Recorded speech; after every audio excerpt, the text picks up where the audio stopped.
Here,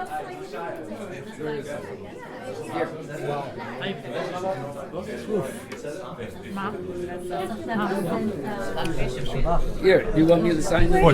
Where do you want Yes, him please. to write? Thank you.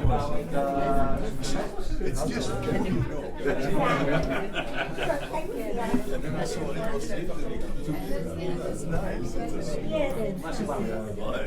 He's right.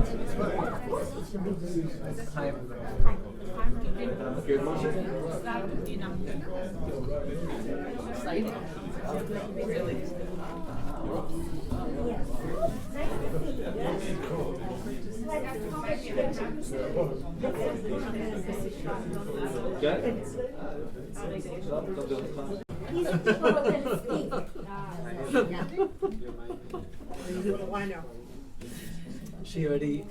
And he has returns. Thank you, thank you. Okay. So I think this is it. Everybody have a seat? Who needs a seat? Except Dina. Someone sitting here? Did you sit up here? Yes. Can you actually read this outside? No. Dennis? Isn't it Mohammed's son? Not your pharmacy. No, I don't read Swiss. My father had a schoolmate. He would say to my father, sitting next to him, he would say to my father, what did I just write? He could not read his own handwriting. Deep breath. Okay. Yeah, everything is fine. Everything is fine. Baruch atah Adonai Eloheinu melech haolam. Shechianu v'kiyamanu v'giyanu lazman hazeh. Salto! Rabbi Mimi Feigelson taught me that it's good to begin a learning session with a niggin.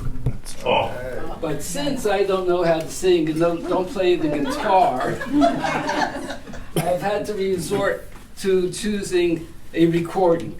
So I've chosen something which I think is appropriate because we're in Kodesh Adar, and that's the Siman Purim. So I've selected something from Yom Kippur. Purim. But the reason I selected this is because it says near the end of Masechet Yoma that in the end of the day, after the Kohen Gadol finished all the work, he went home and made a big party for all his friends. This is a party. I finished my work, this stage of my work. You all know the song. You all know the song. Sing along, clap, stamp your feet, get up and dance, whatever moves you. You gotta dance. Oh, wait, it's not connected. Got unconnected. Just a second. It's reconnected. I'll just take a second. I'm sorry. I should have checked that before. I sent it to the room. This is supposed to happen like that.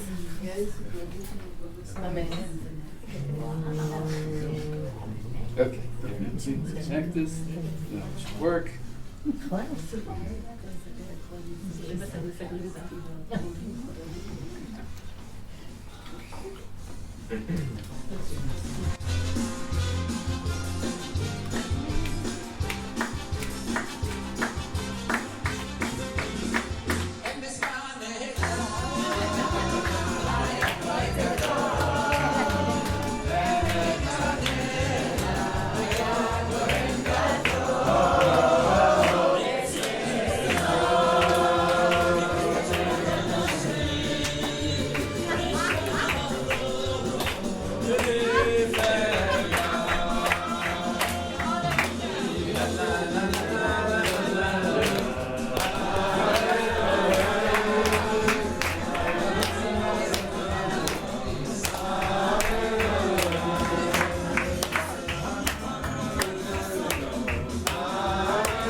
That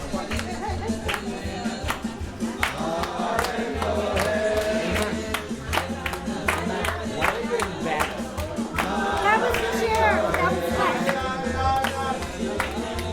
People have to pass by.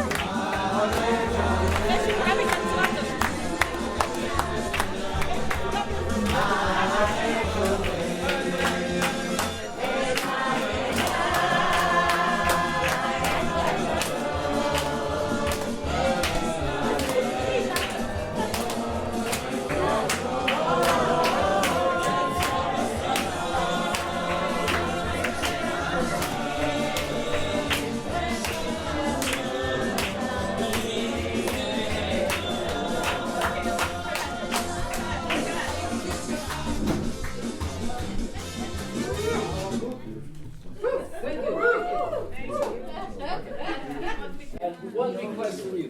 This is my copy, and I'd really appreciate it if all of you would sign somewhere in here. There are empty pages if you want to say something. That's great. Wow. Okay, now to the program. We have, we had refreshments, that's great. Now we have, as you see, 4 people are going to have words to speak. Then I hope there'll be a discussion following that. And after that, there's more refreshments. There's dessert coming, still. Book signings for anybody who would like to buy a book and have it signed, still more books. And after that, if there's anybody left who wants an after party,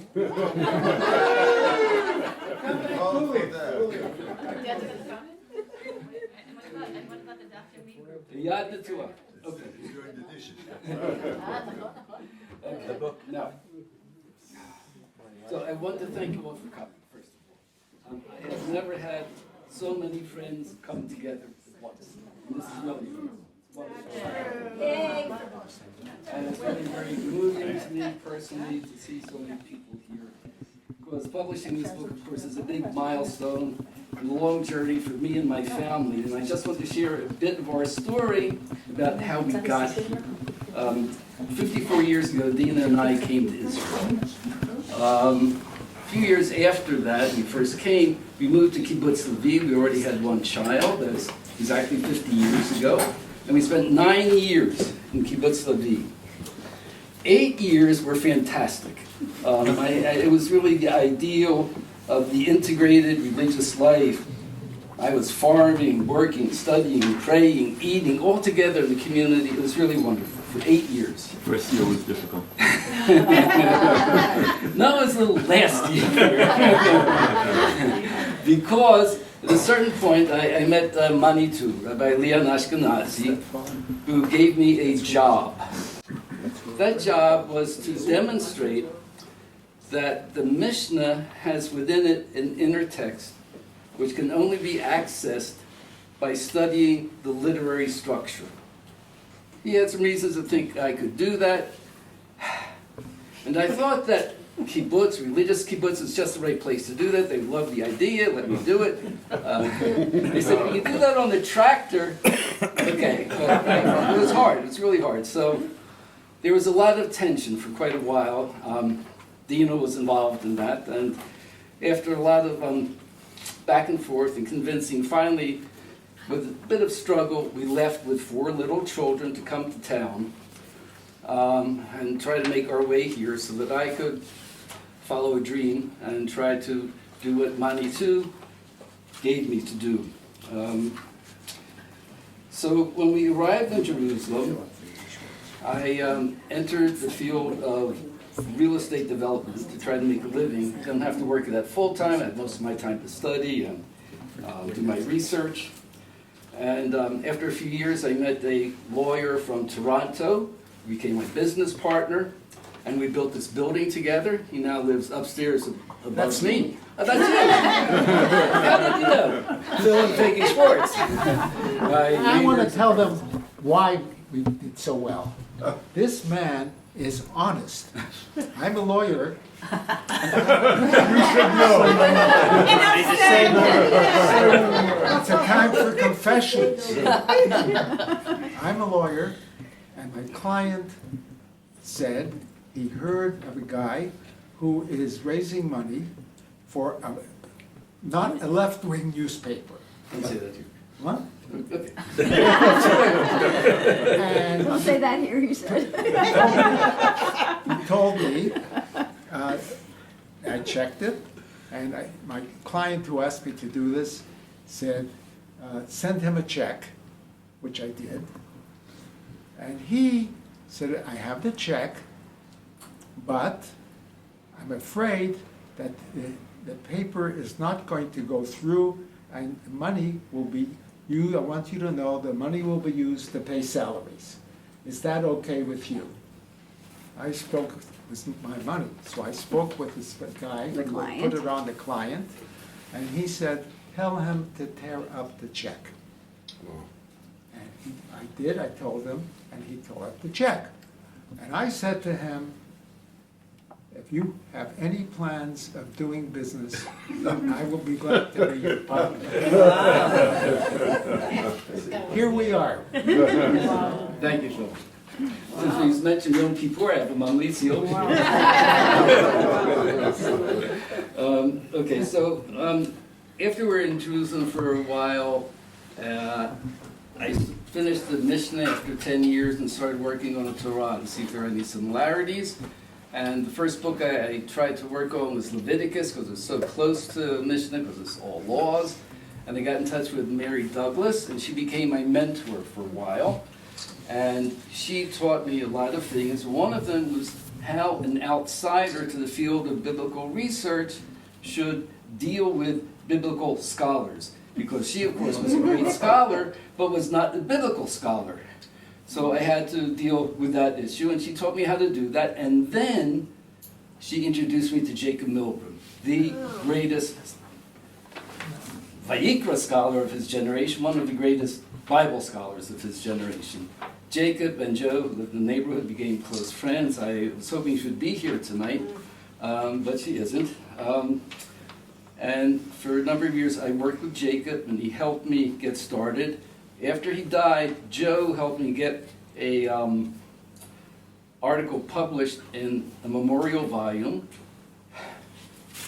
for Jacob, and that article became the basis of a PhD thesis for someone else. It was the first book that I had my name on the cover. It said, analysis of Moshe Klein's reading of Vayikra, and this gentleman received a PhD for that. And that really sort of got me started.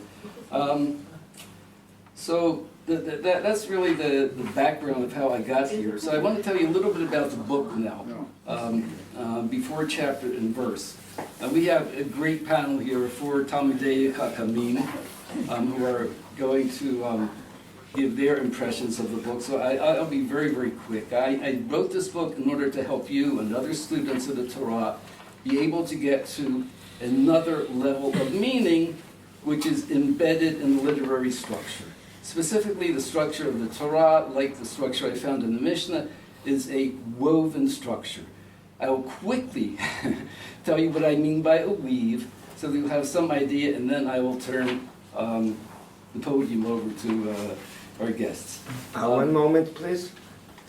I wanted to do it before you got into the book, when you were still in your story. I have a question. Now that you fulfilled your dream, is it our turn? My son, Leo. Didn't figure that And my out. daughter, Zohar, over he here. was patient. Sorry. One of his good characters. For 50 years. Okay, so very, very quickly, I'll just give you the example. The 6 days of creation are both linear and nonlinear. We know they're linear because they're numbered 1 to 6. Day 1, 2, 3, 4, 5, 6. So they're absolutely linear. On the other hand, you look at the text and you see they're also groupable into 2 groups of 3. The first 3 days all have named creation. Day, light, heaven, rakia, and earth. 3 things that are single, have to do with separation and named. The next 3 are collective, not named. Stars, day 4, birds and fish, terrestrial animals. Immediately we have two groups of days. Think of these two groups as if they're going down vertically, 1, 2, 3, 4, 5, 6, like warp threads in a weave. The warp, the shti, provides the foundation for the weave. So we have a basic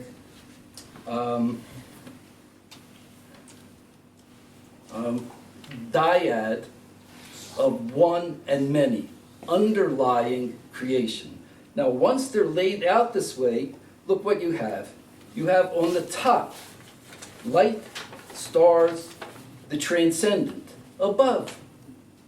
On the bottom, you have earth, terrestrial creatures, below, the immanent. In the middle, you have on one side a divider, day 2, and on the other side, on day 5, a connector, birds and fish that have vertical movement. So we have two principles, a vertical principle and a horizontal principle. Together, this is a weave. The weft threads, the pairs of days, give the picture of reality. Above, below, the middle, this is where we live.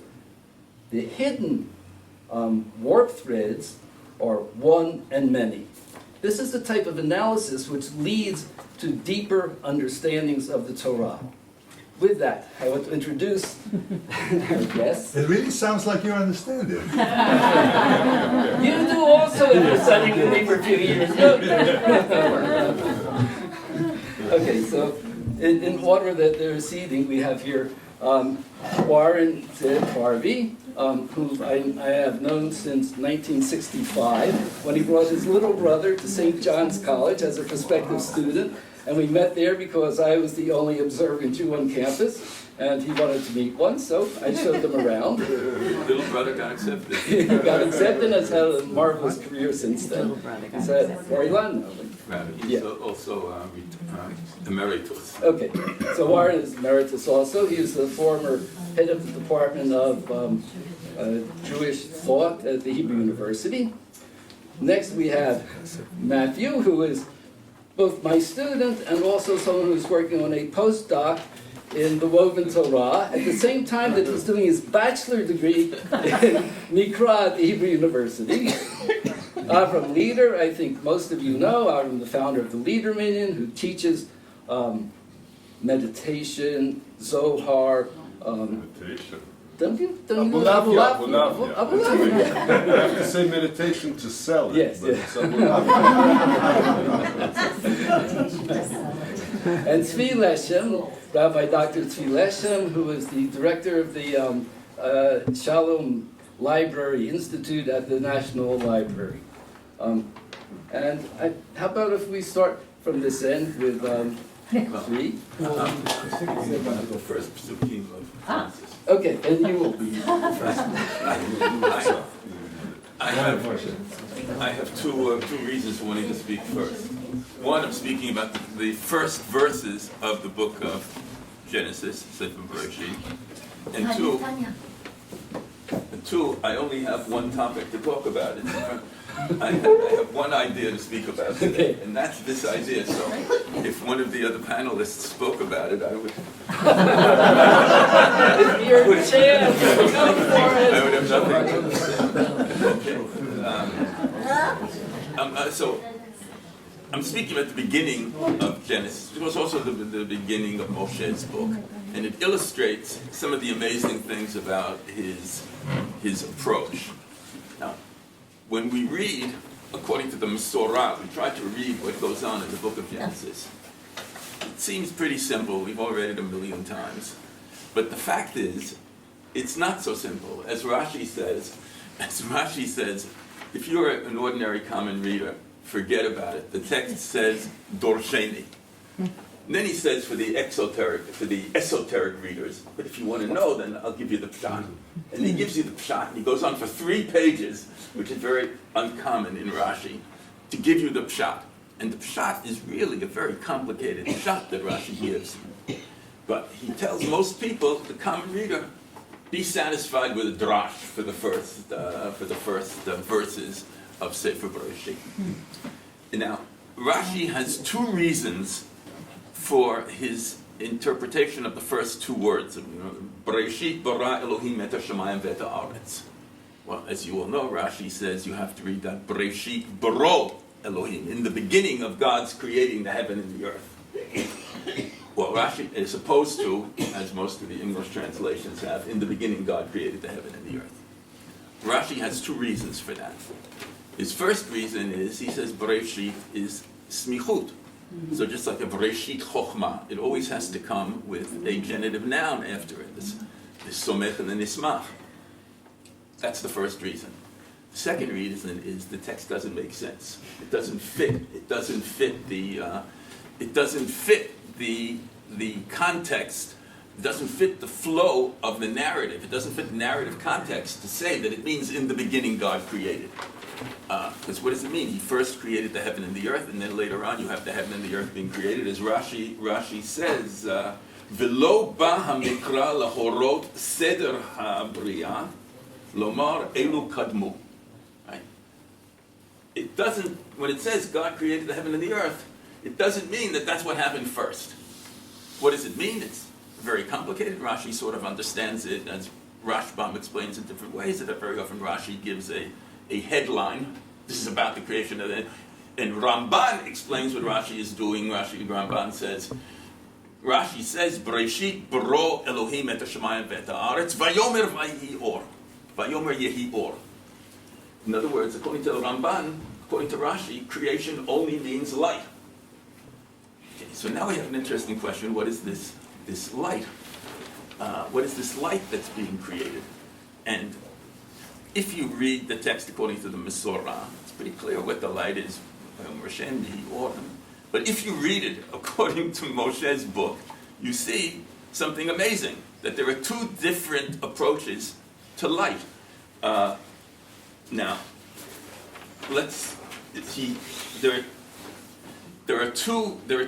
there are two interwoven texts that Moshe has. I don't know if how many of you have seen the book yet, or you haven't. If you can open the book, you'll see that there are two interwoven texts. The mystery of the book is we don't know how these texts got there. How is it possible that there are two interwoven texts? Are there two different sources?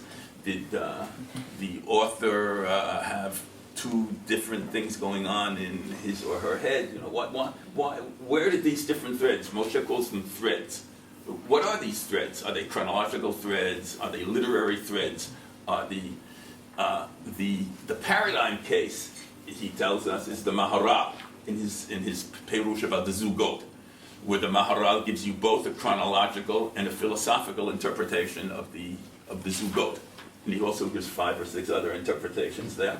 And that's probably the one place where the Maharal succeeds in this method. But it was sufficient to win Moshe over. And he keeps referring to it as the Shita of the Maharal. But I don't know if you have any other good examples in the Maharal outside of this one. But this one was sufficient. So what happens if you read the text? If you read the text according to the first thread, the text reads as follows: Bereshit bara Elohim et hashamayim ve'et haaretz. Right, Pasuk Aleph, and then you skip to Pasuk Gimel. Vayomer Elohim yehi or vayehi or. Right, this is all very metaphysical. You call it yesh mi'ayin, right? Ex nihilo. Your distinction is ex nihilo and ex materia, or ex materiis. You don't have to say because. My Latin isn't good. No, your Latin is right. Ex materia is out of one matter. Ex materiis is out of several matters. Several matters. Right, the Latin is good. I'm just saying that it looks like there are several materials. He's creating the world. God is creating the world. Vayomer Elohim yehi or vayehi or. Vayar Elohim et or kitov. Vayavdel Elohim ben or levein choshech. Vayikra Elohim leor yom v'lechoshech kara alayla. Vayehi erev vayehi boker yom echad. Okay, so we see here that we have something very, very metaphysical. Now, if you read the way this fits into the Masorah, the metaphysical punch is lost because there are other things woven in. In other words, what Moshe is really doing is he's taking the physical thread out and putting it on one side, and the metaphysical thread and putting it on the other side. Why? Did one person write the physical thread and the other person write the physical thread? Or did the same author have two threads in his or her head? What's the reason for it? We don't know, but we do see that there are these two threads. So if we read the text, let's just take the first two psukim. Bereshit bara Elohim et hashamayim ve'et haaretz va'aretz hayta tohu v'vohu v'choshech al pnei tahom v'ruach Elohim merachefet al pnei hamayim va'yomer Elohim yehi or va'yehi or. This becomes very complicated. What's the connection between all these things? What's this? All of a sudden, ruach Elohim. Now, since I studied Jewish philosophy, I know that the medieval Jewish philosophers, all the way down the line, found four elements in the four Greek elements in the opening pasuk. So you have the four elements are earth, water, air, and fire, and you find them all here. Bereshit bara Elohim et hashamayim ve'et haaretz. So Shemayim already, the Midrash says is Eish and Mayim. Eish and Mayim. So you have there Eish and Mayim, and then you have an Aretz. So you have the element of fire. You have the element. You have the element of water. You have the element of earth, and then it goes on. V'ha'aretz hayta tohu v'vohu. So that you have the Aretz again, and tohu v'vohu is what the Aretz was. You know, so they said it's the hilik Aretz, right? It's the pre-material, the pre-mundane, chaotic Aretz that the word was created. Vayar Elohim v'ruach Elohim merachefet al pnei hamayim. So once these medieval writers, including Ibn Ezra, and even including Rashi, who has the four elements, once they're talking about the four elements, then they tend to see that ruach Elohim simply means air. It's the element of air. The element of air. Now, Rashi, I would never say that Rashi is confused. It's probably his editor, because we don't really have a good text. But Rashi, He was redacted. Rashi is redactor. Rashi. No, we know that the text, the problems we have with the text of Rashi is, probably you'll know, is so bad that no one dares to make a text of Rashi, because his students, we know that his students put in corrections, and there's absolutely no way to distinguish between what Rashi wrote and what his students wrote. And his students aren't just the Kotlei Kanim, the Baalei Tosafot. So you know, it's serious, very very difficult. So no one, even Avraham Grossman or Tuati, these Tuito, haven't dared to do a text of Rashi. Anyway, what does Rashi say? V'ruach Elohim merachefet al pnei hamayim. Kisei hakavod. So the ruach Elohim is kisei hakavod. Kisei hakavod omeid ba'avir umerachef al pnei hamayim. So you have the kisei hakavod, which is ruach Elohim, which is merachef al pnei hamayim. Beruach piv shel hakadosh baruch hu. So what's the ruach? Is the ruach Elohim merachefet, or is the ruach the thing that's blowing on the, right? It's a little difficult, Rashi, because Rashi is really mixing here two different midrashim. One he's getting from Bereshit Rabbah, and one from Chagiga, the Gemara on Chagiga. And maybe whenever I see something like this, I can't believe it's Rashi who has this little confusion. But you can see that the text is very, very difficult. Because most of the medievals, especially probably almost all the medieval philosophers, read that this story is about, the beginning is about the creation of the four elements. Spinoza, it says that what's Ruach Elohim? It has nothing to do with God. But we say Hararei El. What's Hararei El? Big, strong mountains, powerful mountains. What's Ruach Elohim? It was a powerful wind. It doesn't say the Spirit of God. It's not Ruach Elohim. Spinoza says it's a powerful wind. Ruach Elohim just means a powerful wind. Sadal also says that, but he doesn't say he has. Shadal. Yeah, but he doesn't say he got it from Spinoza. Right. Shadal, of course, was a big enemy of Spinoza. He was a big enemy of Spinoza. And there's one place where he writes where Chazdai Kreskas was a determinist. And Shadal said, and there's one place where Chazdai Kreskas always appreciated the masses. He loved the Hamon. But there's one place he says, this is something we shouldn't tell the Hamon about. And that's about determinism, physical determinism. We don't tell that to the masses because they'll think there's no free will. So Shadal said Chasdai Kreskes was a great philosopher, and he was the only one who knew how to be both a determinist and preserve the principle of free choice. But he said that you have to be careful about this idea because it confuses the vulgar. And he was right. Look what happened to Spinoza.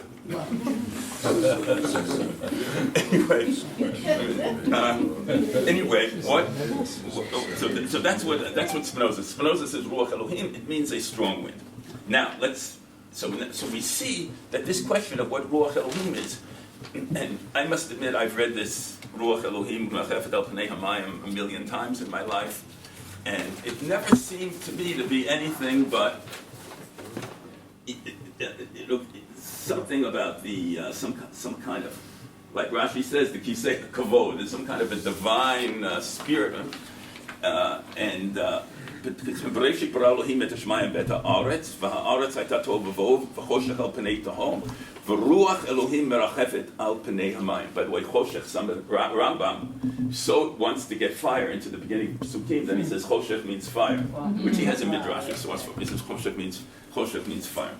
Okay, so what is this Ruach Elohim? Now, the surprising thing is when you read it with Moshe's thread number 2, thread B, thread Bet, look what happens.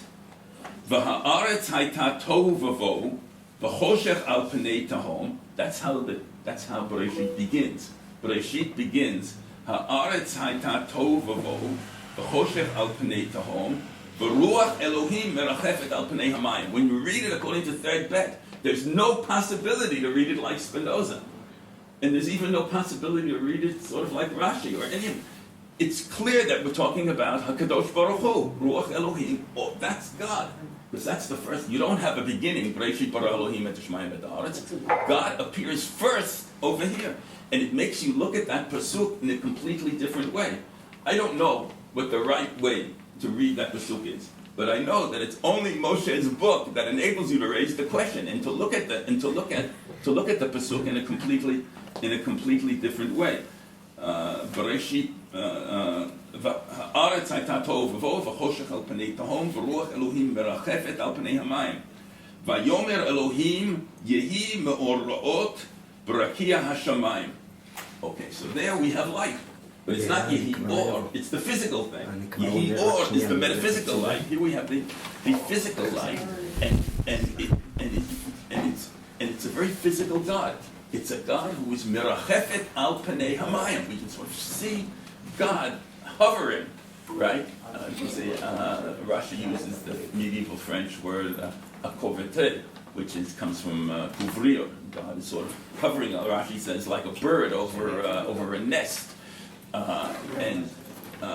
So we can see this loving God hovering over his over creation, and saying, and then creating the lights. And so I think, having read, I just conclude this way: having read this verse millions of times in my life, it was only when I saw it in the thread Bet that I really saw the power of Ruach Elohim, that this you begin to think Ruach Elohim means that this is the presence of HaKadosh Baruch Hu in the world. And I just want to conclude by saying I have no idea how those threads got there. I don't know. I don't know if Moshe has.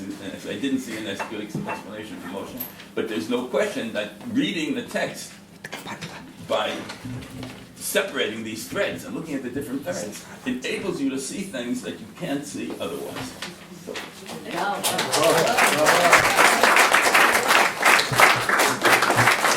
We didn't incorporate the theories of Ellen DeGeneres, which is in the beginning there was nothing. Then God created the light. There was still nothing, but you could see it a whole lot better.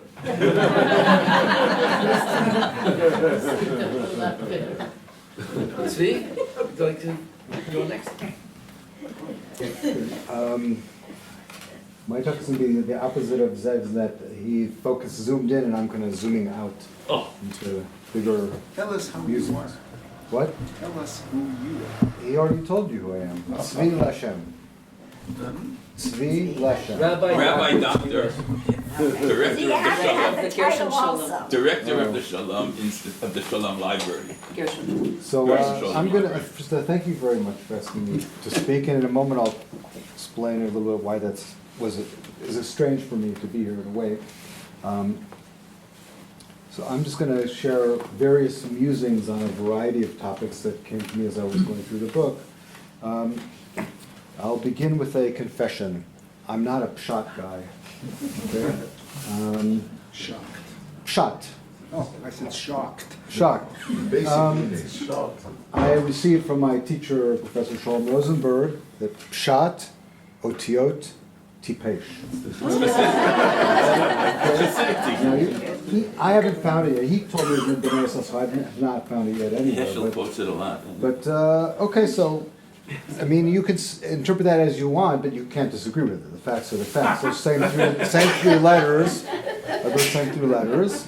And I come from more a perspective of Hasidic Parshanut, where by and large, the pshat is not the essential topic. The essential topic is really, what can I learn from this text in order to enhance my avodat Hashem, whether it be emuna, yira, ava, tefillah, kavanah. So that's maybe that's omek pshat. Okay. So when Moshe started talking to me, gave me, we haven't known each other that long, gave me his book and then even went so far as not only to say, I want you to read it, but I'd like you to speak about it. It's like, why is he involving me in this? This is not my scene so much in terms of learning, and yet the book absolutely captivated me. And I went through the whole thing, and I found it very, very interesting. And I guess it's some kind of omek pshat, which was in fact for me significant. So with that being said, and I'll come back to the Hasidic piece towards the end. So some of my thoughts. Someone who happens to be in this room said to me a week or so ago when I ran into them, we were talking about the book, that it could be reminiscent of or compared to what's so-called Bible codes, which I think are very discredited. Okay? That are based upon what's called ELS, equidistant letter sequence, or in Hebrew, dilug. And I looked into that a little bit and said, no, it's the opposite. The Bible, so-called Bible codes, are used to take the text to teach you things that have nothing to do with the text. So you look in the text, find some trick, hint by counting every 50th word or whatever, and then all of a sudden it's predicting the Nuremberg trials or the assassination of President Kennedy or whatever it is, it's taking you out. And Moshe's so-called code, if we want to call it that, or thread, just takes us deeper and deeper into the text. Just totally deeply into the text in a much different level. And within that, there are a number of chidushim. Obviously, it's all chidushim, but I focus on a couple of them. First of all, the idea of the Torah as a text visuale, as a visual text. For a lot of people, a lot of us often, we are used to hearing the Torah. We hear it read in the shul, and we have a sort of an auditory perception of the text. And of course, we do follow along in the Chumash. It's obviously a very different experience when you look into a Sefer Torah and you see the Ptuchot and the Stumot, which you can also see obviously in Koran and some of the other, the better Tanachim. And there, if you do look carefully, there are interesting visual things that can be spotted. Not all of them.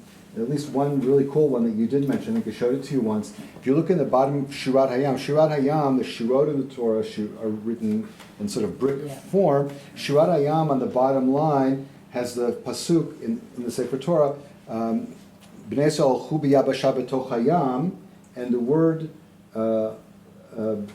it has the word yam on both sides of the column, and it has Bnei Yisrael walking in the middle of it. So obviously there is a visual component that's here that we don't usually pay attention to, and that's of course maybe the biggest chidush of a general chidush in your work is to say this is really important, we need to look at this. Now what I'd like to ask, just throw out as an open question, I didn't really think about it, is as we look at the visual versus the auditory, and we know Chazal teaches us, doma shmiya l're'iyah, that hearing is not as good as seeing. Seeing is more convincing than hearing, generally speaking.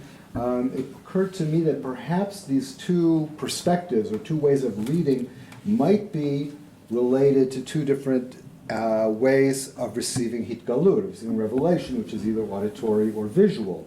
And we know if we look in various both medieval Jewish philosophy and also in later Mekubalim, that's a very big topic discussed a lot by Elliot Wolfson in his book Through the Speculum That Shines, is what are the mystics in making connection with Hashem or receiving revelation?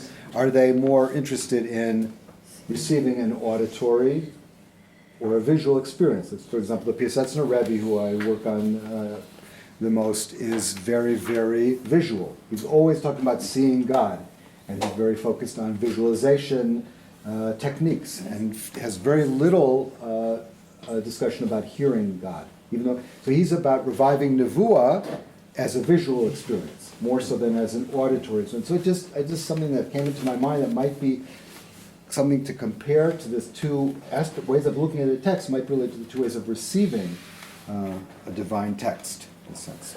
Okay. Another chidush that I found very interesting was to say that the names of Hashem, the two main names that you focus on, of Yud Kei Vav Kei and Shem Adnud, are, it's really caught me as really interesting. Our character can be seen from a literary standpoint as characters who are either on stage or off stage. Pointed that they're basically never on stage at the same time, and except once, I think.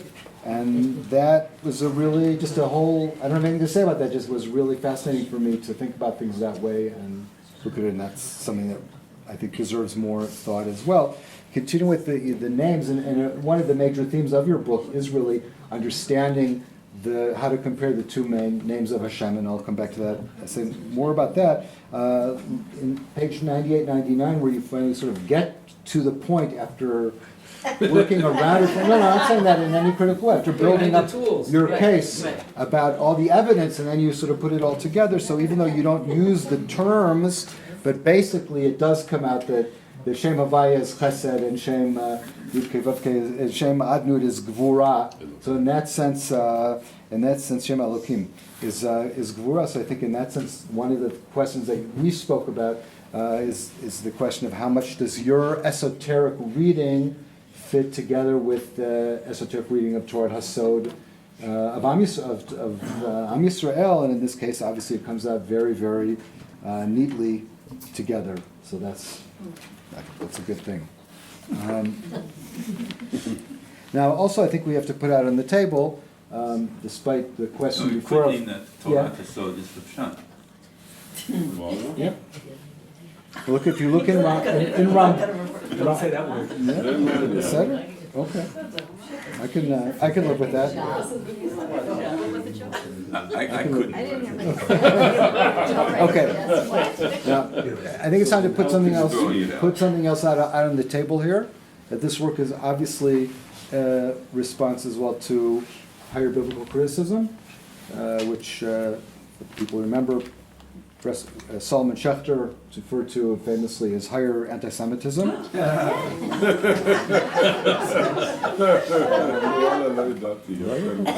Okay, and we know that biblical criticism uses the capital letter of R to stand for redactor. At least I've heard that Rosenzweig said that it should really mean Rabbeinu, and that Shlomei Emunei Yisrael say it stands for Ribono Shel Olam. So similarly, your author you refer to as capital M for the Masoretic text, and you ask us in the introduction to leave our religious beliefs sort of at the door when we come in, so we can try to do this work objectively, which we try to do. Nonetheless, I think at the end of the day, we could also say that the M stands for Master of the Universe, as the divine author. To end with, I'll go back now to what I raised in the beginning, which is my more perspective coming from Chassidut, is that are there overlaps or similarities? So one thing, just a few weeks ago in Mikra, you heard, nothing has been Mikra, of course, but someone told me in the name of the Shem Mishmuel, in the name of his grandfather, the Kotzker Rabbi, and I didn't find it yet because the Shem Mishmuel is just so long. but that you can find a parallelism between the Eser Mamarot of creation and the Eser Hamakot of Egypt. And I heard that and I said, this was when I was just starting to go through the book, I said, Moshe must talk about that. I went there and it was exactly that, with similar examples. So there is some little Hasidic Torah in there as well. And if you're looking for a vort, also, you can find a vort also in this book. And another example that I found, just another where you have a Hasidic parallel, is you speak about Yaakov Avinu being the sulam that he's dreaming about. So, folks, that is in the base Aron of Karlin.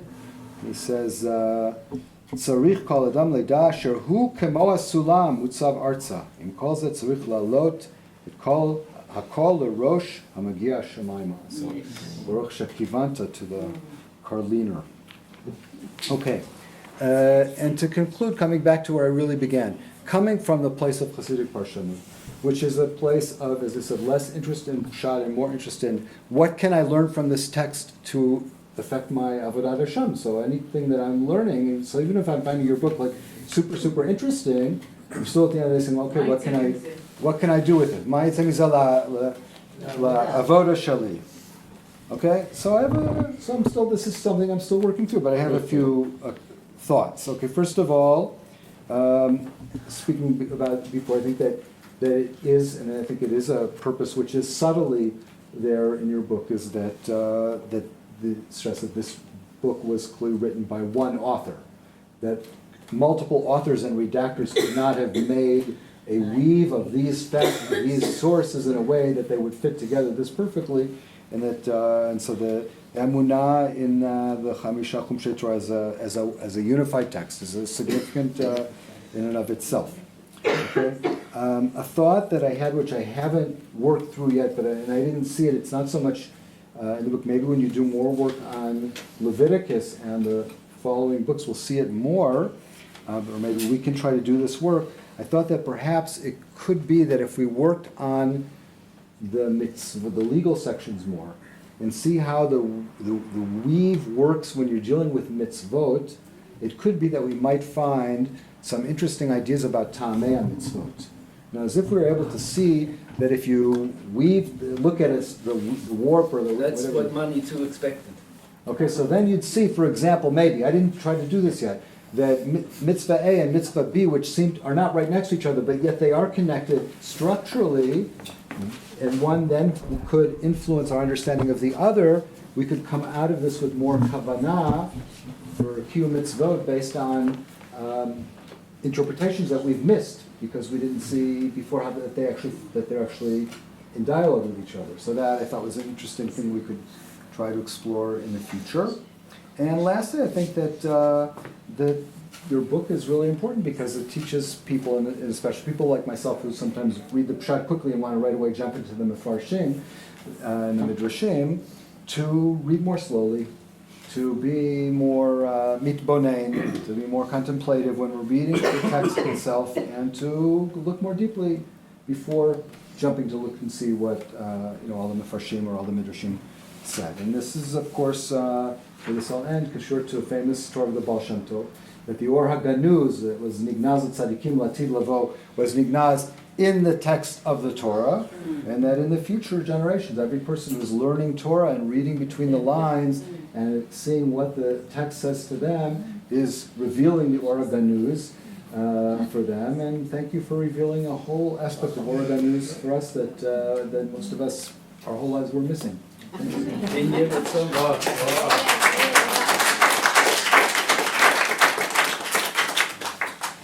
Avraham? בכבוד. אז ברשותכם אני אדבר, אם לא בשפת אמי, שפת אמותיי. מקובל עליך? בסדר? אוקיי.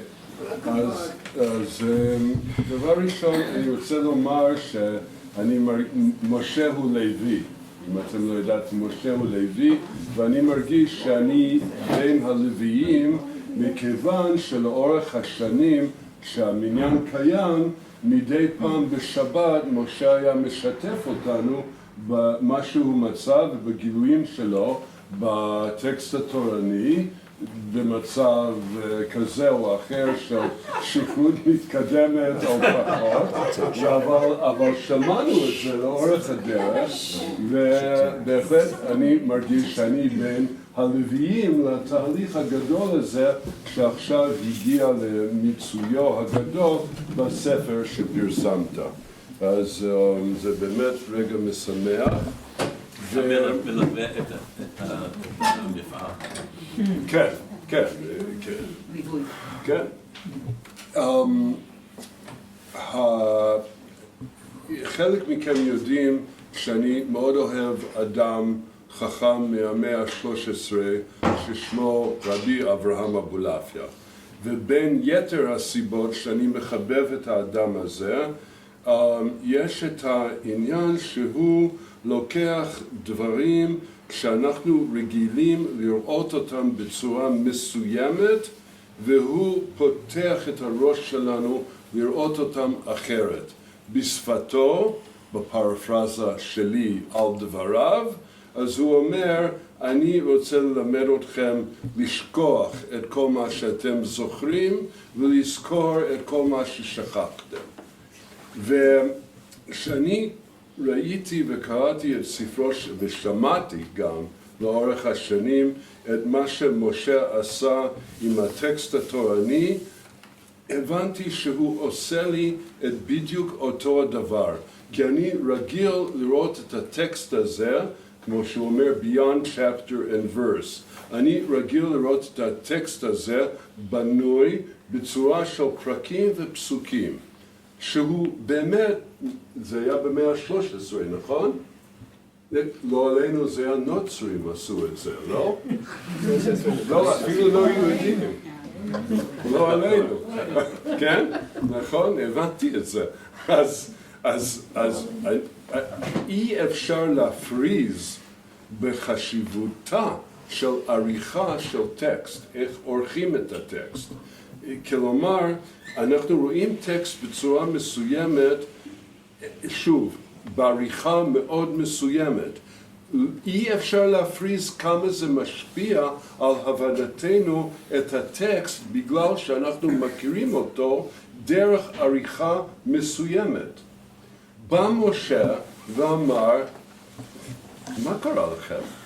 הטקסט המקורי הזה, אין לו בכלל, אין לו סוף פסוק, בוודאי אין לו את הפרקים האלה שהמציאו, זאת אומרת, יש סוף פסוק לפי הטעמים, אבל לא בטקסט של התורה, בוודאי אין הפרקים האלה שבאו מהמאה ה-13. אני רוצה להראות לכם את הטקסט הזה מזווית שונה לחלוטין שהתרגלתם אליו.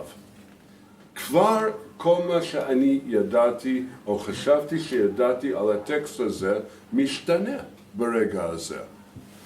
אז מבחינתי, עכשיו, מת'יו כאן, שתכף ידבר, אמרו שמת'יו עושה פוסט-דוקטורט על העבודה של משה, ו-bachelor's degree על המקרא, זה היה? מקרא, אני עושה, כן, במקרא. במקרא, אבל לא אמרו שהוא בתואר שני באבולעפיה.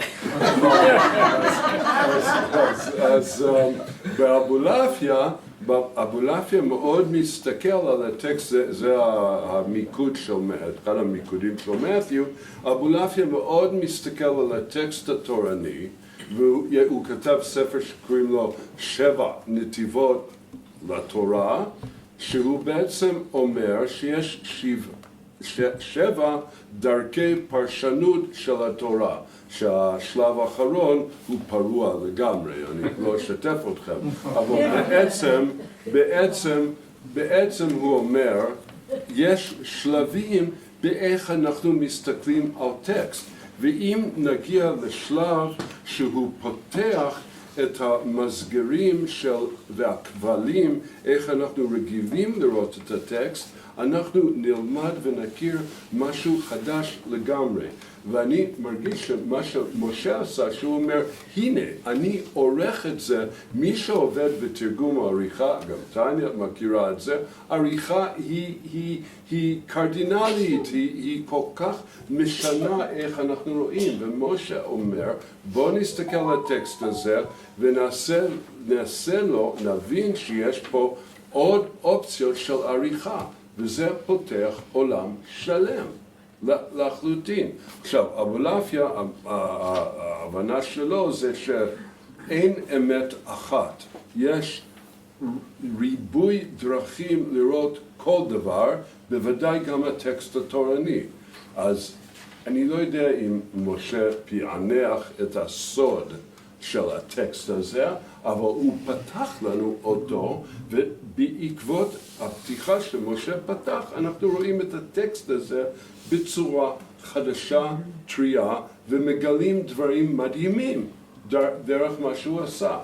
דבר אחרון שאני רוצה לומר, שאני בוודאי לא ירדתי לסוף כל סגולותיו של משה, אבל אני לא יודע אם אני מקדיש הרבה זמן ללימוד קבלה, מה שנקרא, לא עלינו, אבל אני לא יודע מתי הקדשת, אבל אחד הדברים שהדהימו אותי בדברים שאתה חשפת וגילית בטקסט התורני, היה הדמיון ביניהם לבין כמה דברים שעלו אצל מקובלים.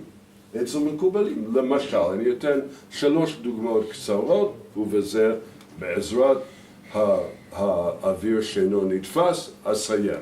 אז דבר ראשון, המבנה המשולש של תזה, אנטיתזה וסינתזה, שמשה אומר, המבנה הנכון הוא תזה, סינתזה ואנטיתזה. כלומר,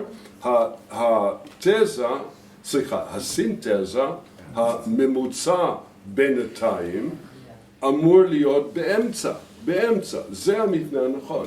וזה המבנה שישנו בספר יצירה. יש ימין ויש שמאל ויש מכריע בינתיים, באמצע. זו ההסתכלות של משה על הטקסט התורני, וזה בדיוק האינטואיציה של ספר יצירה. סתם, אני נותן כמה דוגמאות. העניין של השמות, הלא המקובלים, למי שמכם לא יודע, אני בעוונותיי הרבים, בין היתר עוסק בקבלה, אז אם אני אומר מילה, דבר נגיד כללי מאוד, אפילו גס במובן מסוים, אז כאשר מתייחסים לשמות האלוהים, אז משה אומר, אלוהים זה האל האימננטי, והוויה זה האל הטרנסצנדנטלי, אני מקווה שאמרתי את זה נכון. וזה בדיוק מה שהמקובלים חושבים. הם אומרים אלוהים, שכינה, שכנתי בתוכם, כלומר אימננטי, השכינה, הפן האלוהי הנוכח בהוויה היומיומית. והוויה מעבר לזה. מדהים. ודוגמה שלישית שאני צריך לחקור אותו, ואני לא יודע אותו באמת על בוריו, העניין של השתי וערב. איך אומרים את זה באנגלית? וורפן. ופט. איך כותבים את זה? W-E-F-T. W-E-F-T? What about warp and woof? What's warp and woof? Woof is also sometimes they call it woof. That's how the Feliciano say. The Americans say woof, the British say whiff. Weft sounds more elegant. The Americans and the dogs. Anytime. I'm so British. Those who knit understand that expression. הבנתי שחסרה לי ידיעה מאוד חשובה שאני בעוונותיי רבים לא יודע לסרוג ואני לא מבין שתי וערב עד הסוף. והנה משה אומר שהמבנה הוא של שתי וערב. ושוב, בגלל ששוב, אני מאוד מחבב את רבי אברהם אבולעפיה, הוא אדם שאולי הכי מסקרן אותי בין החיים או בין המתים, והוא מאוד מדבר שתי וערב, כשייך למבנה התשתיתי של היקום. הוא, בגלל שהוא גם אדם מאוד מאוד סקרן, אז הוא גם חושב על הנוצרות, ואז הוא חושב על השתי וערב כצלב. זה הצלב בסופו של דבר. אבל הוא רואה בזה מבנה תשתיתי, שגם אם הנוצרים היה להם פירוש מסוים של הדבר הזה, אבל הוא יכול לעשות מזה פירוש שלו, והוא מבין שיש משהו מאוד מאוד תשתיתי בעניין הזה של השתי והערב. והנה, משה, בלי לקרוא אבולעפיה בוודאי, עלה על זה. ואז אני רוצה עכשיו לבדוק עם הראייה של אבולעפיה, של המציאות כמאוד מאוד מבוססת על שתי וערב, כי אבולעפיה שהוא לא פחד, הייתי אומר כמעט משום דבר, לא היה אכפת לו לרד לסוף דעתם של מושגים נוצריים ולגייר אותם. הוא הרג את האפיפיון. מה? הוא הרג את האפיפיון. הוא לא הרג את האפיפיון. לא יודע, טוב, אז זה הרגע שלו הפופולרי שהוא הלך לאפיפיון. אבל לא חשוב. אז גם זה מצאתי אצלך, ומה שחשבתי זה שאדם ששואף להכיר את המופשט ביותר שיש בכל קיבעון מסגרתי, הוא יגיע למסקנות מאוד קרובות אחת לשנייה. וכך אני הרגשתי שעשה משה בספר שלו. אז תבורך.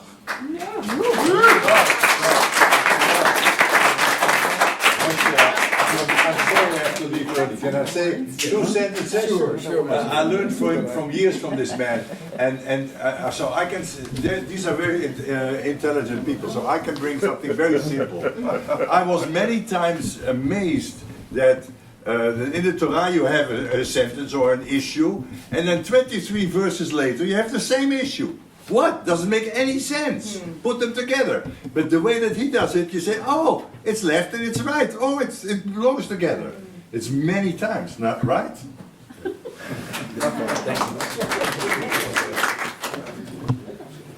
Now, Matthew, who has been studying with me for a few years as a kavrusa with another person, I think wants to say a little bit about his experience of studying the Woven Torah. Well, so I met Moshe 5 years ago. I had just finished the army. I was a student at the conservative yeshiva, and another teacher of mine who's here, Shaya, had invited Moshe to come to the yeshiva. Unfortunately, I wasn't able to make it to the session he did at the yeshiva, but my chavruta at the time, Brett, was there.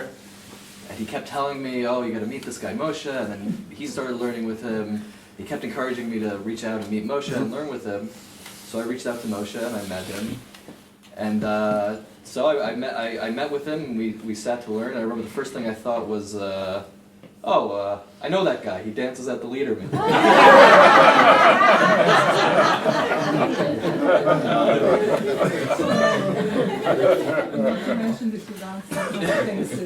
But after that, I was blown away with his approach to the Torah, and 5 years, I still am blown away every time I sit with him and learn. And I think one of the more positive aspects that you get from learning from Moshe is that so many of the core, some of the best stuff that Moshe teaches are in places of the Torah that most people tend not to look at. Moshe brought up Jacob Milgram as a great Leviticus scholar.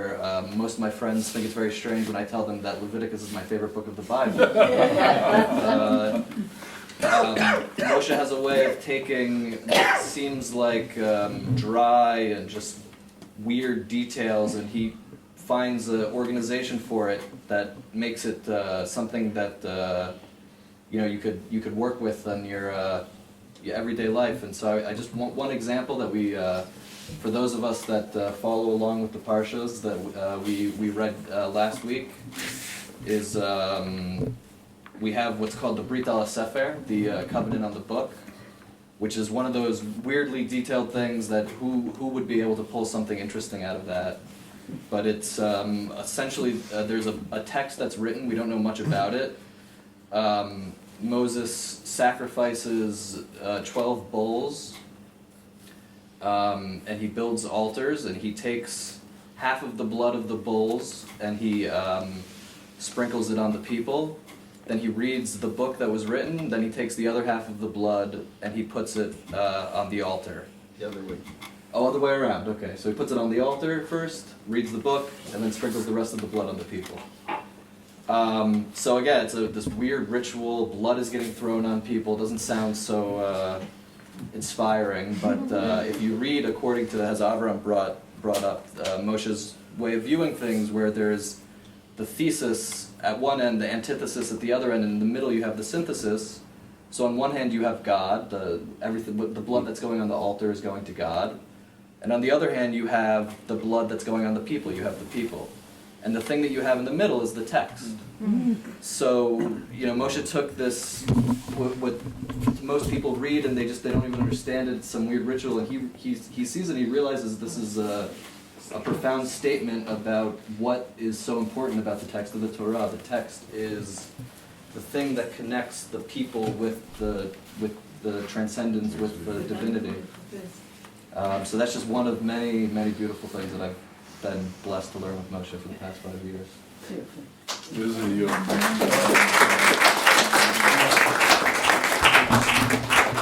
Well, this has been great. Thank you so much.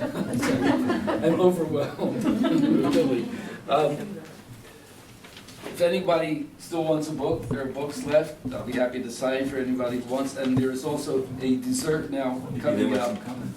Oh yes. Oh, I forgot altogether the other half of the conversation. Now, questions and comments. You don't get dessert until you talk.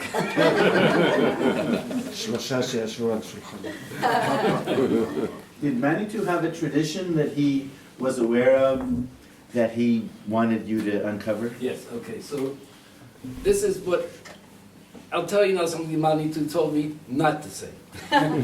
Because I have been talking about the literary structure and the meanings that you can find in the literary structure. What Mathew actually said to me was that he had a Kabbalah probably from his grandfather, who was Mikubal several generations from the Ari, that the Mishnah had been studied according to the Kabbalah at one time, and that it got lost. People didn't know how to do it anymore. And after we studied Maharal together in the Kavusa kind of setting for a while, he told me that he thought that I had caught on to some idea that I could develop to actually demonstrate that the Mishnah is organized according to the Kabbalah. And there's something really fascinating in this, that Mathew said that you have to probably study it Yamin, small, Emsa, right, left, middle, in order to understand it. Meaning that he had a true Kabbalah of a format, but the essence of it had been lost. That in fact you had to study it right, middle, and left. So yes, this is what he told me. And did you speak, what language did you speak? Hebrew.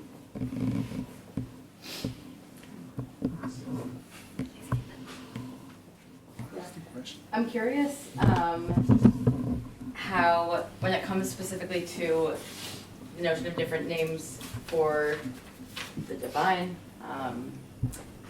with Havaya, Elohim, etc., on stage and off stage, I thought that was wonderful articulation.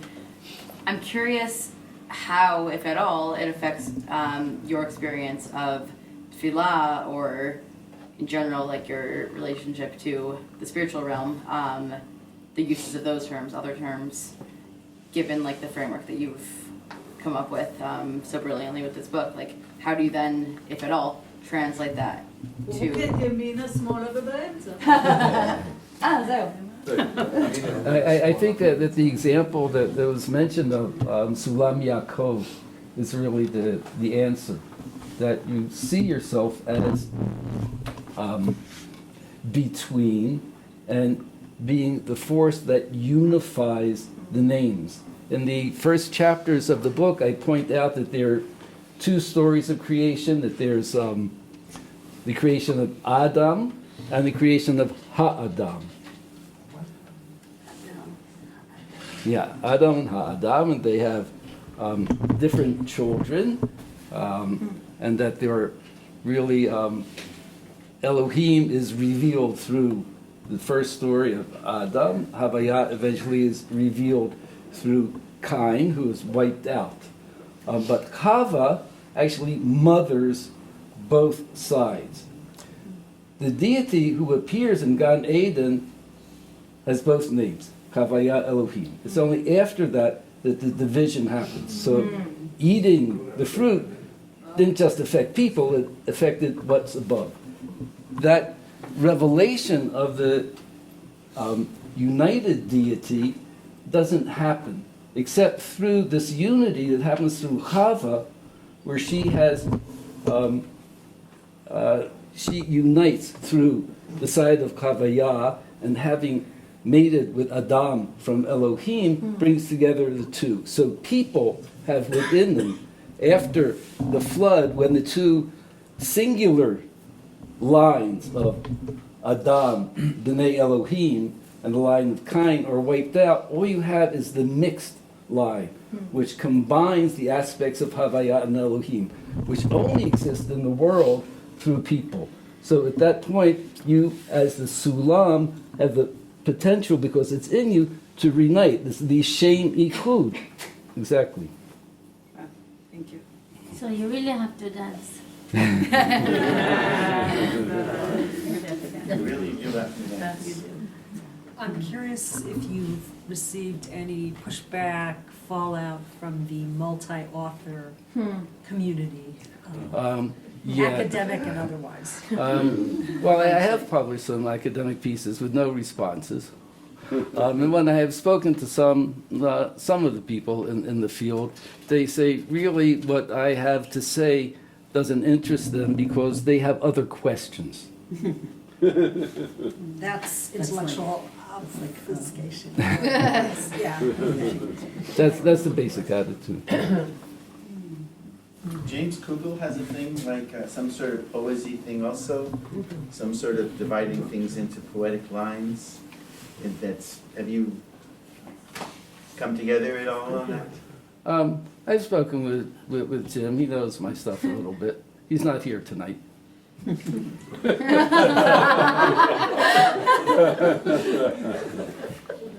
Phil? You're talking about parallelism? Yes. Yeah.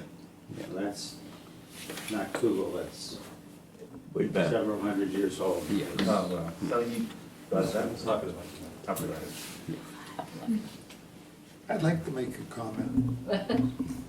I'm a traditional religious Jew. And for me, when I read Moshe's work, I was looking Phil, for... can you stop just for a second? I forgot to say something when I introduced Phil. Phil has read more versions of my articles and books than anyone else. I always test things on him. Go ahead, Phil.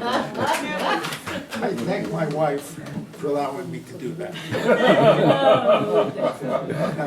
The fact of the matter is, from a traditional view, I don't give a damn about what rabbi said what. The Bible speaks to the Jewish people and to the heart of the Jews. And my fear, when I first met with Moshe, was that he was taking a shot that would undercut the tradition. It turns out he enhances the tradition. Yes. He enhances the tradition because all these things are true. And it depends how you look at it, but it's a recognition of Torah. It does not say that somebody was a faker and that it was Yudke Vuvke has one meaning, Elohim another, and then Yanko Moshe Shmigegi has his own view. I think the work he did enhances understanding of the Torah as a very complicated, intricate, beautiful document. And the more we study it, he saw things in it that most people have not. And for that, he deserves congratulations. Isn't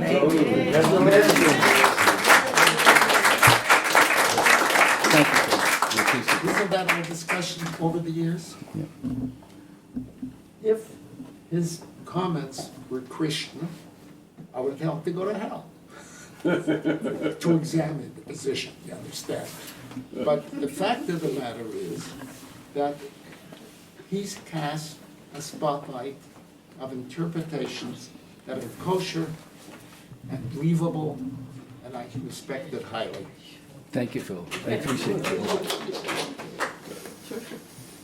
More questions, comments? Why? Why? Oh, come on, Leo. You know more words than that in English. Yes, son. What is your question? Me to ask why. Why what? Mathew Right? Leader has a...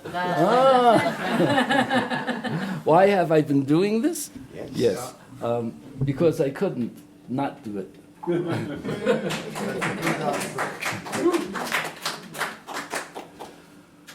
Okay, since you're still here, and if we're finished with the questions, was there anything else? I can tell you that there's a bar mitzvah cake waiting in the room there with a huge fruit plate that was sent by Joe Milgram, who unfortunately couldn't be here tonight.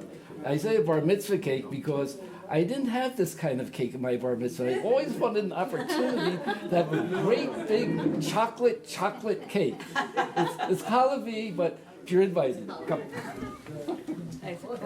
Michael needs signing right